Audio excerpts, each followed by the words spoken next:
Malaquias capítulo 4, versículo 6. Ele converterá o coração dos pais aos seus filhos, e o coração dos seus filhos aos seus pais, para que não venha e castigue a terra com maldição. Amém? Glória a Jesus. Deixa a Bíblia aberta, nós vamos dar um monte de textos. Irmãos, em toda palavra que a gente prega, você tem a ideia de que a palavra é uma direção de Deus, sabe? Em todo culto, principalmente quando você se torna pastor, líder de alguma coisa, você sabe que tudo, Deus é intencional, ele faz as coisas para que aconteça. Então, o culto mais ruim que você foi na sua vida, Jesus tinha uma intenção com aquele culto, certo? Então, isso aqui Deus fez hoje, mas essa em especial, eu creio que em cada momento Deus vai falar conosco alguma coisa que precisa curar em nós. Glória a Jesus Cristo. Amém? Primeira coisa que o Velho Testamento termina com uma promessa de reconciliação familiar. O Velho Testamento termina com uma promessa de reconciliação, dizendo o seguinte, ó, eu quero que os pais se convertam aos filhos, os filhos se convertam aos pais, porque se isso acontecer, eu não vou precisar de vinho, e esse vinho não é um vinho bom, é um vinho de juízo e trazer maldição sobre a terra. Uma coisa que a gente observa, a psicologia fala muito isso, mas nós vamos ver que Jesus já falava isso muito antes da psicologia, você vai lá ajudar os meninos, né? É que se houvesse paternidade de verdade, se houvesse pais de verdade, se houvesse filhos de verdade, o mal no mundo seria muito menor, muito menor. Por exemplo, nós não teríamos mães abandonando as crianças porque o pai, o marido abandonou. Nós não teríamos mães tentando deixar seus filhos com outras pessoas para trabalhar porque não havia homens. Nós não teríamos tantas crianças. E aqui eu falo com todo cuidado e carinho, porque eu já estive nessa posição e eu sei que dessa situação não foi culpa dos meus pais, também não foi culpa da minha irmã, ela podia fazer nada, mas eu fui para casa de um amigo da minha irmã. Então, não teria tantas pessoas abusadas, porque normalmente o abuso ocorre próximo à família quando os pais são negligentes. Muitas maldições da terra teriam acabado se os pais tivessem se convertido realmente aos filhos. Né? E se os filhos cuidassem dos pais, nós não teríamos tantos idosos passando fome, pegando empréstimo para pagar a conta dos filhos. Não teremos tantos idosos doentes, ansiosos, porque tem que se preocupar. Não teria tantos asilos, pessoas morrendo à míngua. A nossa igreja, junto, mas não foi a nossa igreja, o bairro, até um bairro, tirou a mãe de um ex-irmão da igreja para pôr no asilo, porque você chegou aí lá, né? Você chegou lá? Não. Sim, moço, mas era a palavra que eu tenho era asqueroso o lugar que a mulher estava. Os filhos não cuidavam mijada, lixo em cima do fogão, um espírito de poder. Assim, doentio, doentio. Filme de terror. Então não havia tanta. Então, se os pais se convertessem aos filhos e os filhos se convertessem aos pais, o mundo seria muito melhor. Mesmo com o diabo atuando, mesmo com tudo. Ok? Seria muito melhor. Só uma pergunta. Eu. Vou aproveitar. Eu acho que não vai trabalhar essa pregação, não. Não, Nós estamos pode falar. Eu fiquei meditando e pensando. Pais convertam seus filhos. Será que profundidade que o profeta Malaquias queria trazer aí da parte de Deus sobre conversão de pais com filhos? Fala de alinhamento no quesito de não estar brigados uns com os outros? Ou é algo que passa para o espiritual? Algo também que é de Deus, que envolve ambas as partes? No caminhar da pregação, nós vamos entender, mas a ideia de que os pais se convertam aos filhos é que converter é mudar, né? Que os pais façam realmente o papel de pai. Os pais não somente não estejam brigados, mas amem profundamente os seus filhos, entreguem-se pelos seus filhos, vivam isso no amor, e que os filhos retribuam isso com honra. Então, só que o mundo não é ideal. Meu pai tentou ser um pai bom dentro do possível, mas ele foi muito ausente por causa da bebida. Eu não esteve próximo, não esteve perto, não esteve perto. Por exemplo, uma coisa que eu descobri depois é que hoje eu melhorei. Mas antes eu vou falando com os irmãos, Eu botava meus filhos para fazer muita coisa sozinho. Por quê? Eu fiz.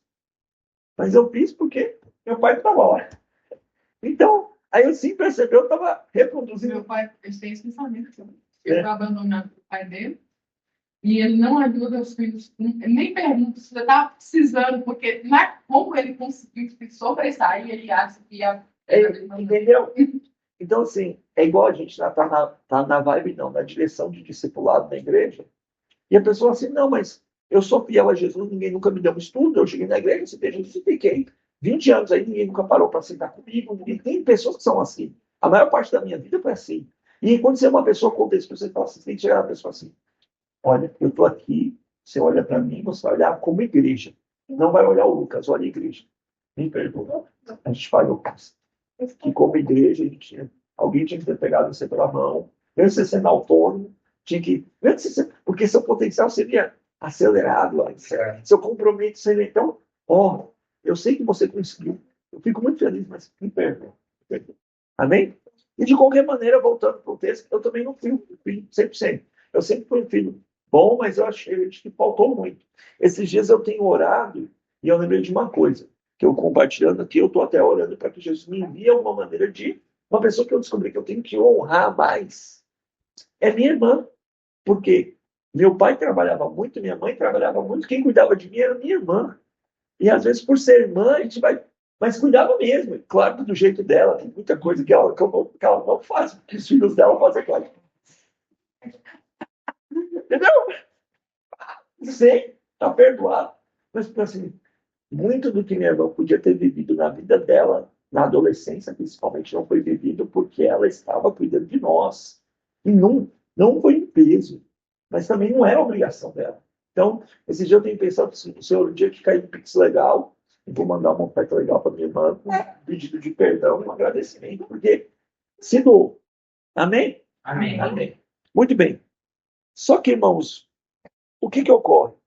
Não houve essa conversão dos nossos pais para nós completamente.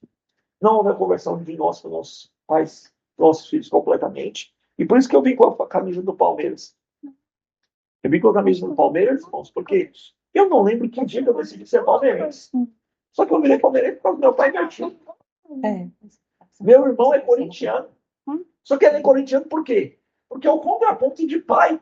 Então, assim, independente de como está a nossa vida, nós seremos profundamente influenciados pelo nosso pai e pela nossa mãe. Não adianta, isso é psicológico. É igual os meus tios, tem um tio meu e meu avô, ele teve várias oportunidades. Ele jogou no América, na primeira formação da América, meu tio. E meu avô proibiu ele, porque meu avô era atleticano doente, de matar pelo lugar. Ele teve a oportunidade de ter jogado profissional no Cruzeiro. E meu avô proibiu, brigou, falou que eu preferia que meu filho morresse do que fosse do Cruzeiro. Aí, meu tio cresceu cruzeirense em revolta contra meu avô. E aí os outros tios também viraram tudo cruzeirense em revolta meu avô. Sim. Então, assim, de uma maneira, nossos pais e nossas mães nos influenciaram a níveis tão profundos que nós. Eu também sou palmeirense. Vocês são tudo palmeirense. A bênção está sobre vocês. Você já mudou a mente. Então, volta para cá. Você é Palmeiras. Mas vem cá. Vem cá. De uma maneira tão profunda que a gente não sabe. E qual que é a ideia? Qual que é a ideia que, em Jesus Cristo, Jesus quer que nós sejamos pais melhores, mas Jesus quer que nós sejamos filhos melhores. Então, a primeira pergunta que eu quero que os irmãos reflitam e orem nesse momento, nós vamos orar e vamos passar pelo nosso papo.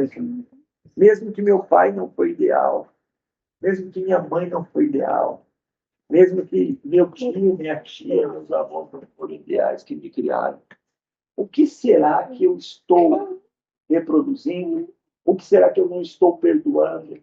Que honra que eu poderia dar que eu não estou dando por causa dos pecados deles? Não entendo. Por causa dos pecados deles. Por causa dos pecados deles.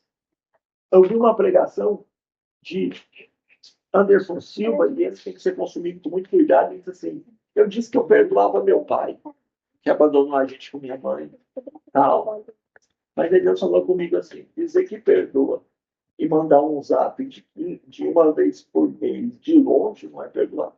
É porque arrumar uma confusão, mas louca na vida dele foi que ele fez um almoço, trouxe o pai, a mulher que traiu a mãe dele, os irmãos dele, para almoçar na casa dele. A mãe dele ficou revoltada com ele. Tipo assim, que é crente, a mãe dele é crente, mas ficou revoltada.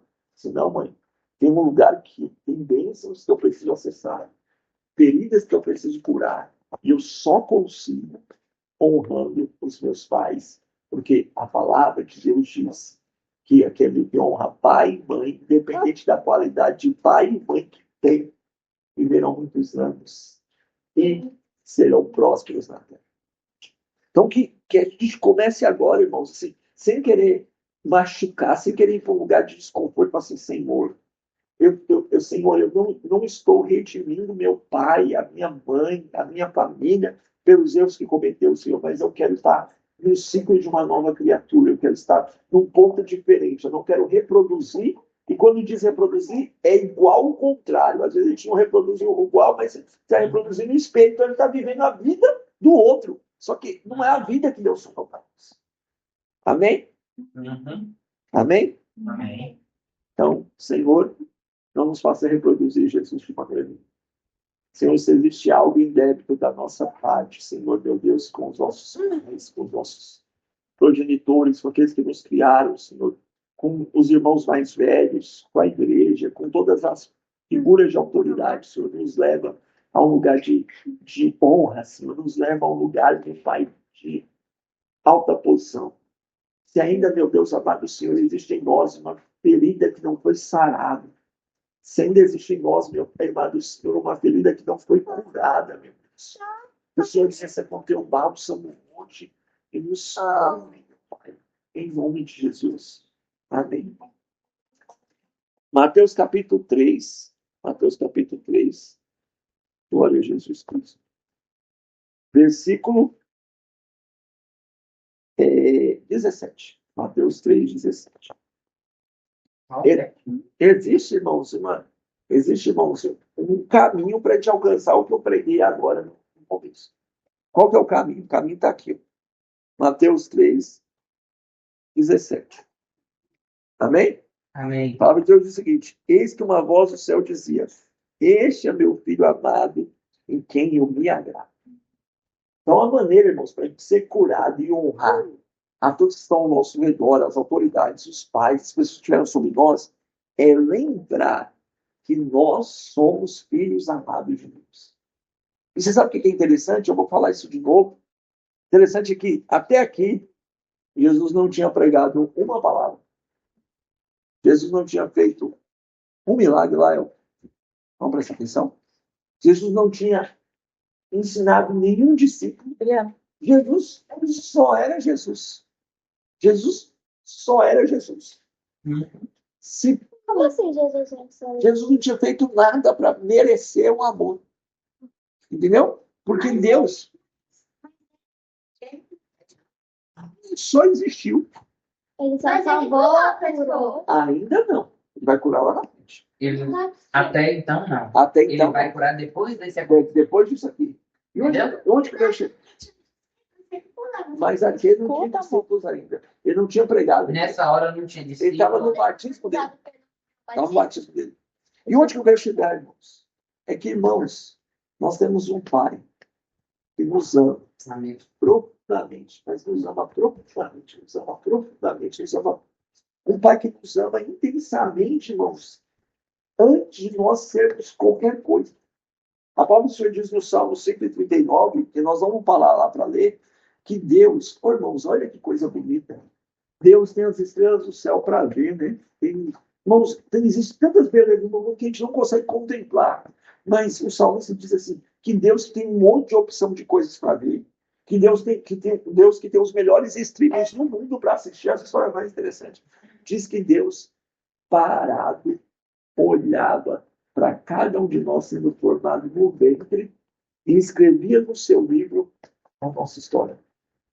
Gente, assim, eu não sei se meu pai me amou nessa intensidade.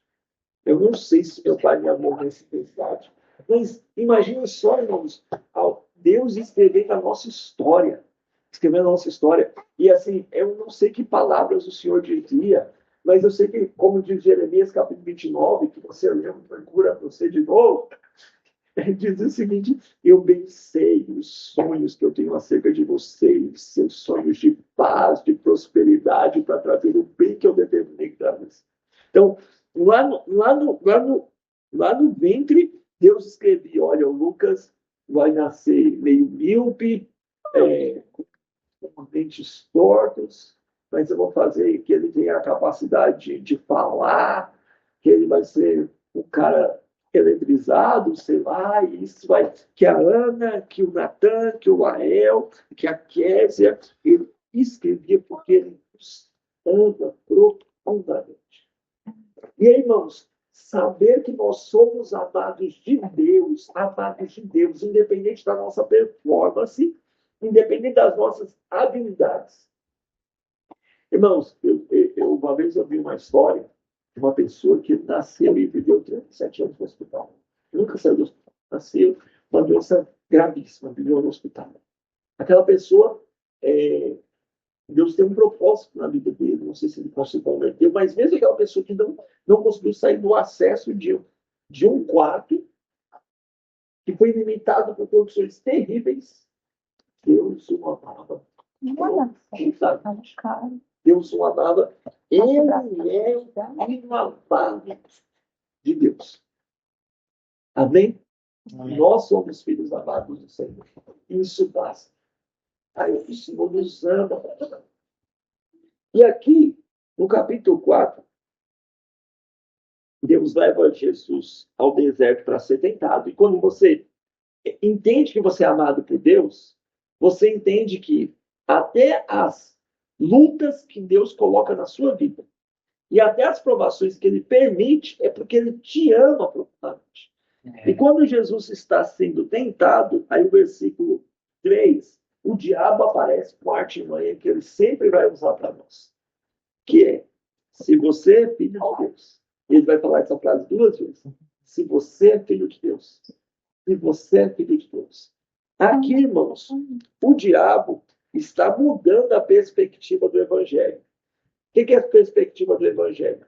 Lá, eu sou amado sem fazer nada. Lá eu sou amado porque eu simplesmente sou amado.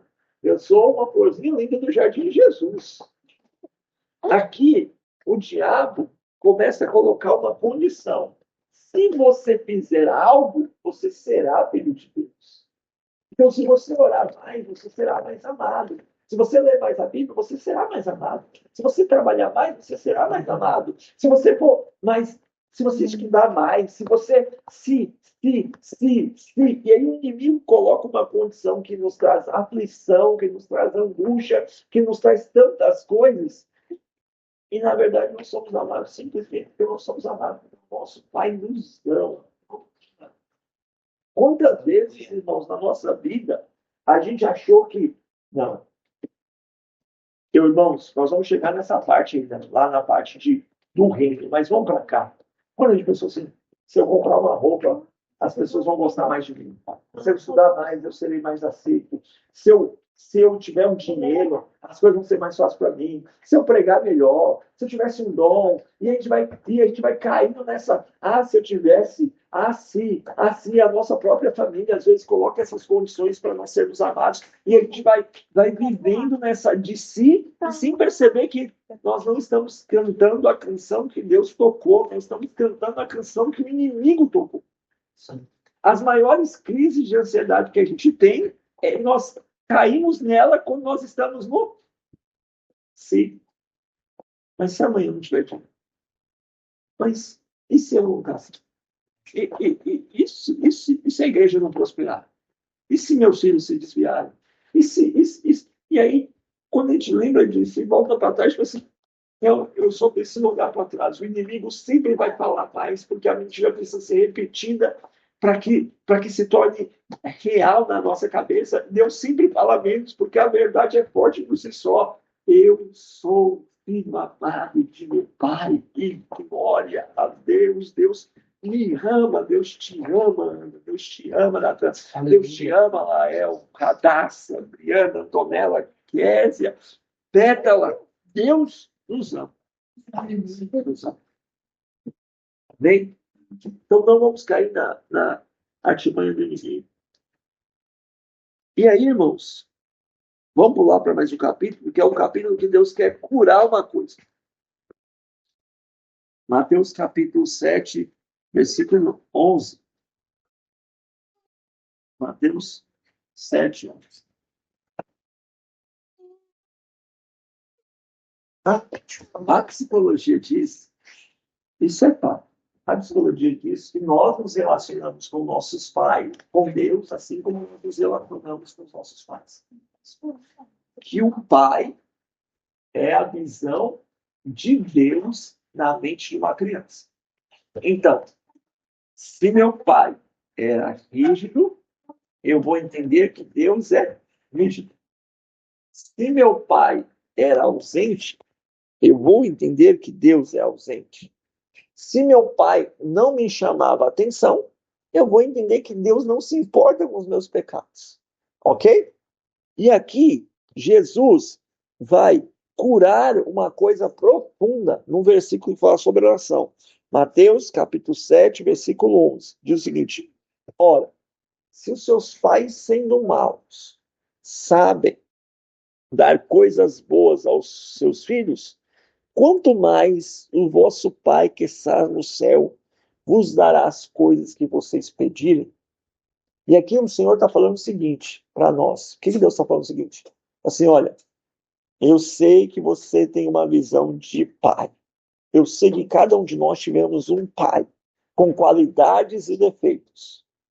Só que eu quero que vocês entendam. Eu quero que vocês entendam que por mais que seu pai foi bom ou por mais que seu pai foi ruim, eu sou um pai que ultrapasso todas as qualidades do seu pai e não tenho um defeito. Tudo que tudo que a sua vida fez com que a ausência de paternidade, ou a paternidade ruim, ou a paternidade boa criou em você, Deus está falando assim, olha, eu tenho cura porque eu sou pai muito melhor para a sua vida. Um pai muito melhor para a sua vida. Amém? Glória a Deus.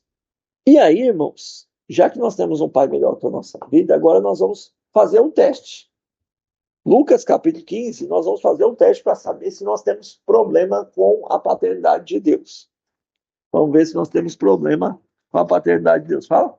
O que é paternidade? Paternidade é a função que um pai faz. Eu exerço paternidade sobre vocês porque eu sou o pai de vocês.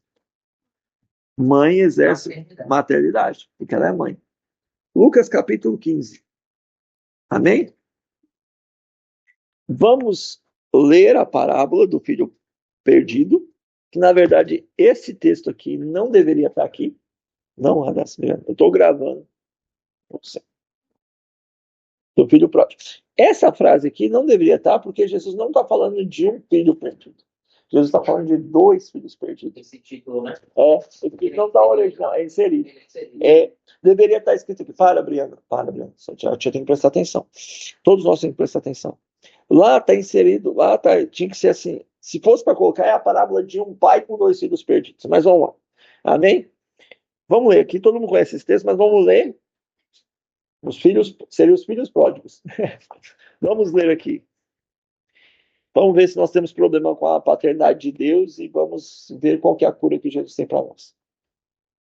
Primeira questão. Jesus continuou. Certo homem tinha dois filhos.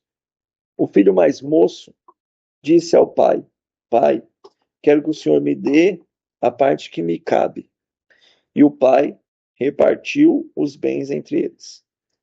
Passando não muitos dias, o filho mais novo ajuntou tudo que era seu, partiu para uma terra distante e desperdiçou todos os seus bens vivendo de maneira desenfreada. Depois de ter consumido tudo, sobreveio àquele país uma grande fome. E ele começou a passar necessidade. Então foi pedir trabalho a um dos cidadãos daquela cidade. E estes o mandaram para o campo a fim de cuidar dos porcos. Ali, ele desejava alimentar-se das alfarrobas que os porcos comiam, mas ninguém lhe dava nada. Então, caindo em si, disse: Quantos trabalhadores de meu pai têm pão com fartura e eu estou aqui morrendo de fome, vou me arrumar, voltar para o meu pai e dizer: Pai, pequei contra o Deus e diante do Senhor. Eu não sou mais digno de ser chamado seu filho. Trata-me como um dos trabalhadores. E, arrumando-se, foi a seu pai. Vinha ele ainda longe quando seu pai o avistou. E, compadecido dele, correndo, o abraçou e o beijou. Ele disse: Pai, pequei contra o Senhor, contra Deus e diante do Senhor, e já não sou digno de ser chamado seu filho. O pai, porém, lhe disse: Traga depressa a melhor roupa e vista nele. Põe um anel no dedo dele e sandália nos seus pés. Tragam e matem um bezerro gordo. Vamos comer e festejar, porque meu filho estava morto e reviveu. Estava perdido e foi achado, e começou a festejar. Ora, o filho mais velho estava no campo. Quando voltava, ao aproximar-se da casa, ouviu músicas e danças. Chamou um dos empregados e perguntou o que era aquilo. E lhe informaram: seu irmão voltou, e por tê-lo recuperado com saúde, o seu pai lhe mandou matar o bezerro gordo.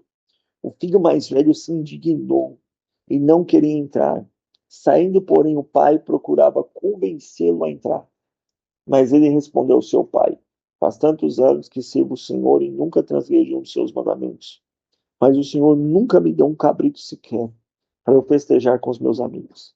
Mas quando veio esse seu filho, que sumiu com os bens do Senhor, gastando tudo com prostitutas, o Senhor mandou matar um bezerro gordo para ele. Então o pai disse: Meu filho, você está comigo, tudo que eu tenho é seu. Mas era preciso festejar-se e alegrar-se, porque seu irmão estava morto e reviveu. Estava perdido e foi achado. Glória a Jesus.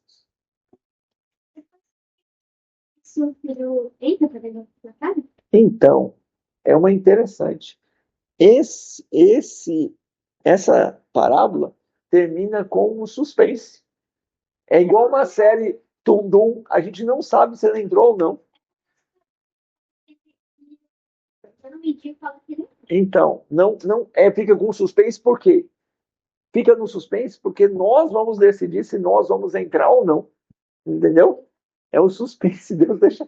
Porque é uma história que Jesus contou e o objetivo da história também era deixar Essa dúvida. essa dúvida. Igual acaba o episódio. Clima. Amém. Muito bem observado. Amém. Isso aí. Glória a Deus. Que bom que vocês iam entrar. Isso aí. Vamos lá. Volta para cá, irmãos. Vamos fazer alguns testes. Primeiro nós vamos fazer os testes ruins, depois nós vamos ver a cura que Deus tem para nós. Viu. Pega na torneira lá. Pode pegar na torneira. Quer água? É. Vou pegar lá. Não. Vai lá. Vai lá, você é um homem. Vai lá. Não quebrar nada. Isso. Vamos ver um teste, irmãos. Ok. Vamos fazer um teste aqui para ver se a gente tem. Todo mundo acredita que Deus é seu pai, sim ou não? Amém. Agora vamos fazer um teste aqui para ver se a gente tem algum problema com essa paternidade de Deus. Tem alguma parte da nossa vida que precisa ser sarada. Primeiro teste, primeiro problema que aparece nessa parábola é que o filho acredita que os planos dele são melhores que os planos de Deus. O filho chega, mais novo, e chega para o pai e fala assim: Pai, o senhor não está sabendo administrar a minha vida, os meus talentos, os meus dons de maneira correta. Eu preciso administrar de maneira melhor. O senhor está errando o plano da minha vida. Então me dá as minhas riquezas para que eu possa gastar elas da maneira certa. Se em algum momento da nossa vida a gente acha que Deus não está cuidando de nós de maneira adequada, ou os planos dele são muito difíceis para nós, talvez está faltando a gente lembrar que o nosso Pai nos ama. Segundo teste, quando o filho está voltando. O filho está voltando, ele acha que ele perdeu o direito de ser chamado filho. Eu acho que aqui nós não temos tanto esse problema, que nós estamos com irmãos mais maduros. Mas nós nunca deixaremos de ser filhos. Só tem uma condição que nos faz deixar de ser filhos. E eu acho que essa parte seria para outras pessoas, mas fica aqui para vocês ensinar. Hebreus capítulo 12, versículo, eu anotei, minha Bíblia está tipo comentário aqui. Hebreus 12, 7 diz assim, ó. Aquele que não aceita a repreensão não é filho, mas é bastardo. Quando Deus para de nos repreender, um irmão nos repreendendo, quando Deus para de nos repreender por causa da palavra, quando Deus para de nos repreender, quando Deus para de nos repreender, quando a nossa consciência nos acusa, eu como pastor, vou falar uma máxima para os irmãos. Eu tenho uma preocupação quando, no dia que a palavra é exortação, um crente falta. Isso não é um padrão para ser seguido. Mas quando começa a se repetir, eu começo a temer por esse irmão. Tipo assim, Deus, o dia que Deus está chamando a atenção, os irmãos não estão. E eu começo, não é, eu vou dizer que ele está abandonando, mas eu começo a temer. O temor que eu tenho, por exemplo, existe uma pessoa atualmente no meu coração que Deus tem me desincentivado a exortar essa pessoa. E isso me dá um temor por ele, porque eu falo assim, Deus não é ser estúpido em entrar na vida de A ou de B, mas você começa a ficar preocupado, né? Então, amém. Ele achou que por causa dos erros dele, ele tinha perdido o direito de ser filho. Às vezes, irmãos, a gente não acha que perdeu o direito de ser filho, não, mas a gente acha que os nossos erros lá no passado nos estão impedindo de viver uma vida plena hoje, porque nós erramos lá atrás e tudo está travado. Terceiro erro, que a gente tem que ver se a gente tem problema de paternidade, que é o achar que o trabalho compensa. Deus, eu pequei contra o Senhor, Pai, mas agora eu vou trabalhar muito, eu vou trabalhar muito, eu vou trabalhar muito, eu vou trabalhar muito. E o Senhor vai me amar porque eu estou trabalhando muito. Senhor, eu tenho orado pouco, Senhor, mas eu vou fazer várias lives, Senhor, Senhor, eu vou evangelizar, Senhor, eu vou fazer, achando que o serviço compensa a paternidade. 3 problemas difíceis, né? Aí a coisa começa a ficar mais difícil no filho mais velho. O filho mais velho tem mais problema de paternidade do que o filho mais novo. Qual que é o problema de paternidade do filho mais velho? Primeiro problema de paternidade do filho mais velho, e esse problema todos nós seguimos, é dele. Quando Deus ou quando alguém é misericordioso, é bondoso com alguém ruim ou quando alguém é mau. Eu não sei se vocês já fizeram isso, mas isso já aconteceu. Eu já fiquei revoltado quando a igreja perdoou algumas pessoas. Eu já fiquei revoltado quando alguém deixou para lá algumas coisas. Então, eu descobri, coisa tipo assim, alguém vai lá, alguém revoltado é bravo. Eu já fiquei. E aí o filho mais velho tinha um problema de entender. Porque as coisas não seguiram do jeito que eu queria que seguisse. E aí por isso que ele tem que ser maduro de entender que as coisas seguem. Então, por isso, você tem que entender isso, tá? Você tem que entender isso na vida. Tá entendendo isso? Então, irmãos, quantas vezes a gente fica assim, não, fulano de tal é muito besta. Fulano de tal tá fazendo isso, mas fulano de tal deu mais uma chance, mas Deus está dando outra chance. Quando a misericórdia de Deus nos machuca, talvez nós estamos esquecendo que nós somos filhos amados de Deus. Quando que a gente esquece que nós somos filhos amados de Deus? Quando a gente acha que nós estamos precisando de mais reconhecimento. Quando a gente sempre acha que precisa de mais reconhecimento, na verdade está faltando amor de Deus na nossa vida. Não, é porque eu trabalho muito, é porque eu sofro muito e as coisas não buscam, é porque ninguém vê o meu serviço, é porque fulano de tal não me agradece, é porque fulano de tal não me honra, é porque minha família não vê, ninguém faz nada por mim, eu posso... Quando a gente acha que a gente merece muito, é porque na verdade nós estamos esquecendo que Deus nos ama muito e Ele tem um plano para nós e talvez as coisas vão acontecer quando a gente entender de Gente, existe um abismo dentro do meu coração. Que se Ana fizesse tudo por mim, não seria suprido. Eu sou um poço de insatisfações. Natan é um poço de insatisfação. Nós somos um poço de insatisfação. Então, se eu não tiver com o meu amor em Jesus Cristo, se vocês comprassem Montes Claros, pintassem de ouro e dessem para mim, em algum momento eu ia achar que era pouco. E se eu fizesse a mesma coisa por vocês, em algum momento... Então, quando a gente começa a ver assim, não, mas eu trabalho muito e ninguém me agradece. Ou eu faço demais e ninguém... Esses meninos, eu estou dedicando minha vida por esses meninos, estou dedicando a minha vida para essa igreja, ninguém faz nada. Estamos faltando o amor de Deus. Quando eu consigo ver mal nos meus irmãos que caíram, quando eu sempre estou vivendo uma vida de suspeita, eu sempre tenho medo de ser enganado, de ser passado para trás, eu sempre acho que a pessoa é o pior do que ela está falando, a pessoa chega assim, eu menti. Aí você fala assim, ele não só mentiu, não. Quando você consegue ver, sempre está faltando o amor de Deus no nosso coração. Está faltando o entendimento que nós somos filhos amados de Deus. E por último, quando eu acho que o meu secreto é mais poderoso. Na verdade, a palavra é o seguinte, quando eu acho que a minha comunhão não organizada é mais poderosa que a comunhão organizada, eu tenho um problema de paternidade.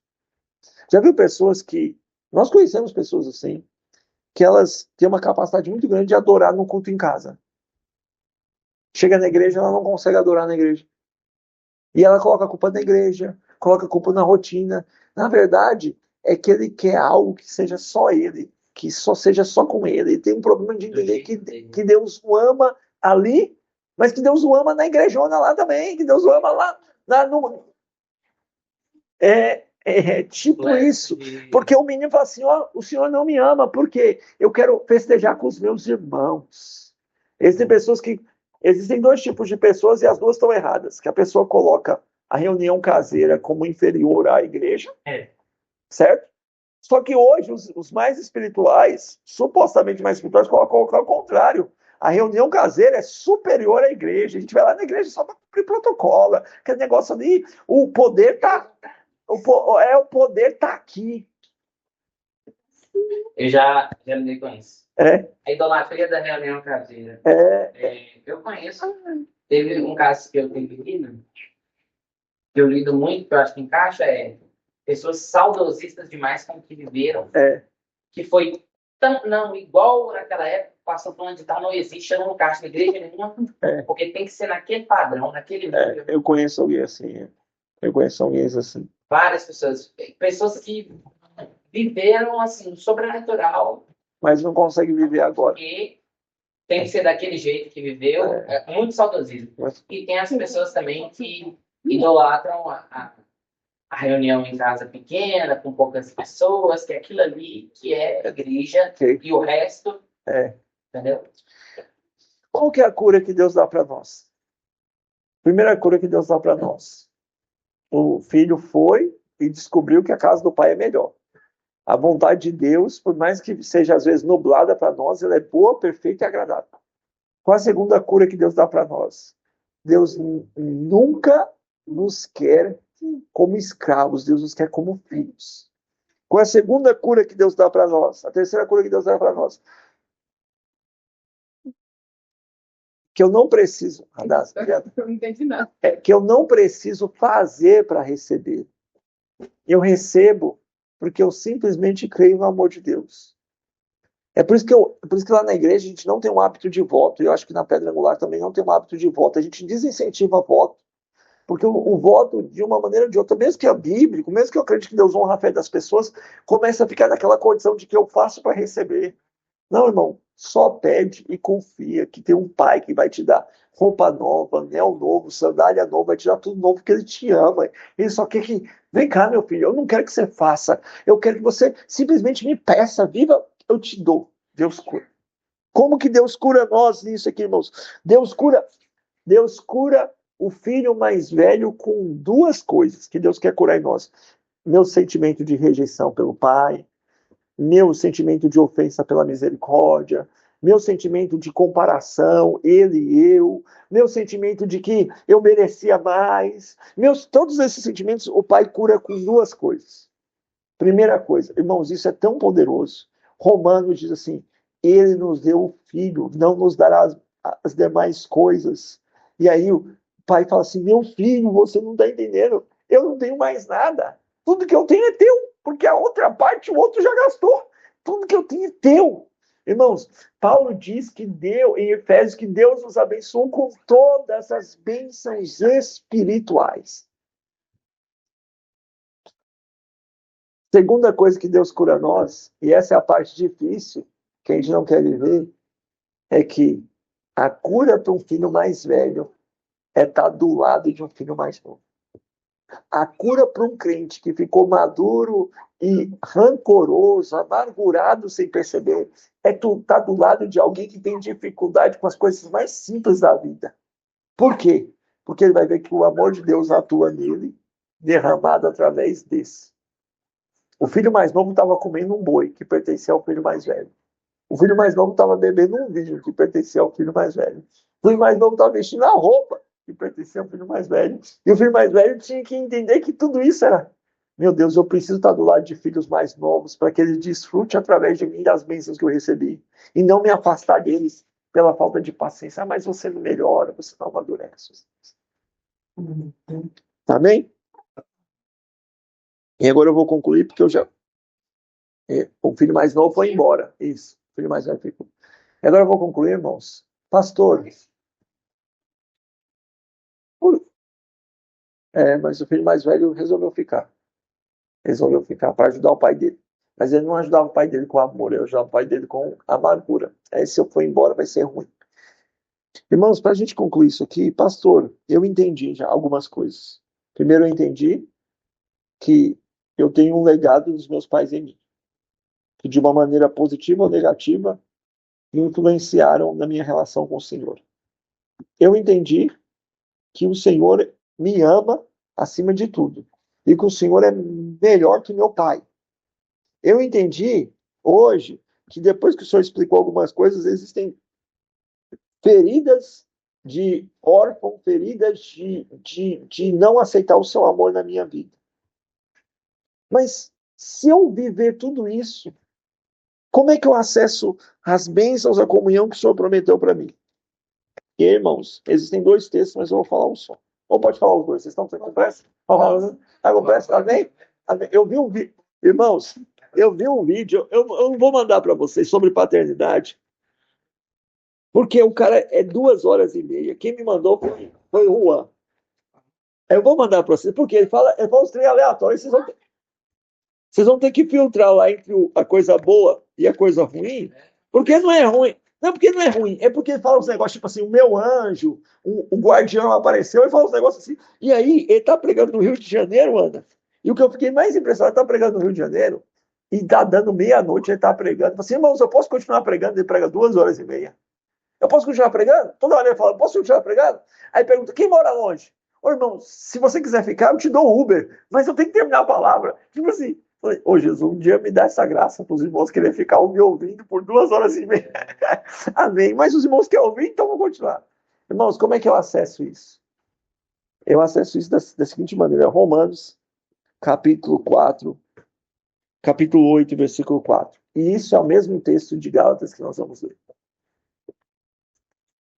Romanos, capítulo 8, versículo 4 diz: Pois todos que somos guiados pelo Espírito de Deus pois todos que são guiados pelo Espírito de Deus são filhos de Deus. Porque vocês não receberam um espírito de escravidão para viverem outra vez atemorizados. Oh, meu Deus, será que vai acontecer? Sim, o Senhor vai cuidar de mim? Será que eu vou prevalecer? Será que o Senhor vai cumprir as promessas? Mas receberam um espírito de adoção que podem chamar papai, paizinho, Abba. Aqui é a primeira coisa, irmãos. Nós temos intimidade com Deus. E podemos chamá-lo de Pai, profundamente, porque nós somos profundamente amados por Deus. Só que aí vem, como que eu acesso as promessas? O próprio Espírito confirma ao nosso espírito que somos filhos de Deus. E se somos filhos, somos herdeiros de Deus e co-herdeiros com Cristo. Se sofrermos com Ele, para que também com Ele sejamos glorificados. Irmãos, tem um livro, As Crônicas de Nárnia. As Crônicas de Nárnia grandão, são 7 livros. 7 livros. No último livro, a batalha final, que é Nós os Leões, que fala Nós os Leões, né? Na cadeira de prata, Aslan, que é o príncipe, aparece e fala assim: os cachorros vão na frente, os cavalos vão para trás, e ele, que é o Deus de Nárnia, vira para outro leão e fala assim: nós, os leões, vamos no meio. Aí o outro leão, que não tem nada de divindade, que é um leão comum, começa a responder: você viu? Nós, os leões, vamos no meio. Ele falou que eu e ele vamos no meio, porque ele se sentiu muito honrado de ser um leão comum e ser colocado na mesma altura de Aslan. Aí toda hora ele repetia: você viu? Nós os leões, vamos no meio. É tipo assim. E agora eu sei de onde que C.S. Lewis tirou essa verdade. Porque Jesus falou assim: olha, vocês são filhos e também são herdeiros. Mas não só herdeiros, vocês são co-herdeiros com Cristo. Jesus vai reinar sobre a terra do meu lado. Jesus vai julgar as nações do meu lado, porque eu sou co-herdeiro com Cristo. Existe herdar igual, junto. E como que a gente é co-herdeiro? Aqui, irmãos, não é mérito, é maturidade. Já que eu quero viver. Existem muitas bênçãos que eu recebo simplesmente por entender que eu sou filho, que eu sou amado, que eu posso pedir, que o Senhor não vai me abandonar, que os caminhos mais turbulosos que Ele me mandar, Ele vai me mandar comigo, com amor. As escassez mais difíceis que eu passar, as provações mais duras, as dores mais duras que eu passar, Ele vai passar comigo. Mas se eu resolver pacientemente sofrer pelo reino, a palavra filho que aparece aqui é outra palavra da primeira, filho maduro. Se eu quiser sofrer as aflições, né? Se eu quiser sofrer as aflições do reino, eu vou ser glorificado com ele. Gálatas, capítulo 4, vai dizer a mesma coisa com outras palavras. E Paulo diz a mesma coisa com outras palavras também. Diz assim, ó, Gálatas, capítulo 4. Digo, porém, o seguinte: durante o tempo que o herdeiro é menor de idade, em nada difere que um escravo, mesmo sendo senhor de tudo, mas está sobre tutores e curadores, até que o tempo determinado pelo Pai. Então, irmãos, às vezes nós temos irmãos que entenderam o amor de Deus, mas não conseguem receber as bênçãos de Deus porque eles fogem do sofrimento, eles fogem do chamado, eles fogem da missão de cuidar dos outros. E aí Deus falou assim: ó, existe uma bênção que a gente recebe quando a gente alcança a maturidade. Eu entender que eu vivo para cuidar dos outros. Eu entender que eu vivo para que a minha vida seja vivida em Cristo Jesus. Amém?